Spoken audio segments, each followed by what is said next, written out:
რიყეზე პარკსა და ნარიყალას ახალი საბაგირო დააკავშირებს. საბაგირო, რომელიც 7 გონდოლისგან შედგება, რიყედან უძველეს ციხესიმაგრესთან 2 წუთშიავა. ახალი საბაგირო თანამედროვე ტექნოლოგიებითაა აღჭურვილი, გონდოლები კი იტალიიდანაა ჩამოტანილი. საბაგიროს მონტაჟი მსოფლიოში ცნობილმა კომპანიამ ლეიტნერმა განახორციელა.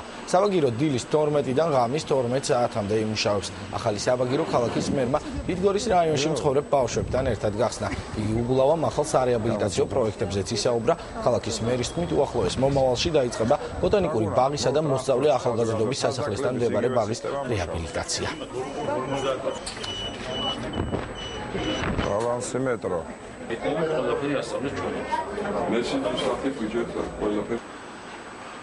ბოტანიკური ბაღი იქნება ღია და ხელმისაწვდომი სწორედ რიყიდან ამოსული ადამიანი საბაგიროთი აი ამ გზას გაივლის და შემდეგ უკვე დადგება იმ სილამაზეც, რომელსაც თბილისის ბოტანიკური ბაღი ხედა, რომელიც აღორძინება ჩვენს გეგმებში. მე ვფიქრობ, რომ გამოვიყენოთ საბაგიროები როგორც შიდა საქალაქო ტრანსპორტი.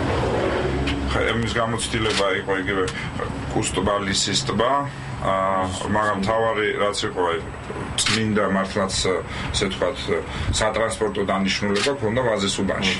დღეს ის რაღაც სადგური და ის კიდეა საწოდავთ და გაიცათ უნდა დავიწყოთ მაგისი აღდგენა. დღეიდან ექსპლუატაციაში შევიდა ახალი თანამედროვე საბაგირო გზა ექსპლუატაციაში, რომელიც მოემსახურება ნებისმიერ თბილისის და ასევე ჩამოსულ სტუმრებს და შესაძლებლობა ექნებათ ნარიყალას ხედით დადგნენ. ფასი იქნება ერთი ვარი, ხოლო იმ ადამიანებს, ვინც სარგებლობენ სხვადასხვა შეღავათებით ქალაქში, ექნებათ 50% ფასს დაკლება და მოსწავლეებს უფასო.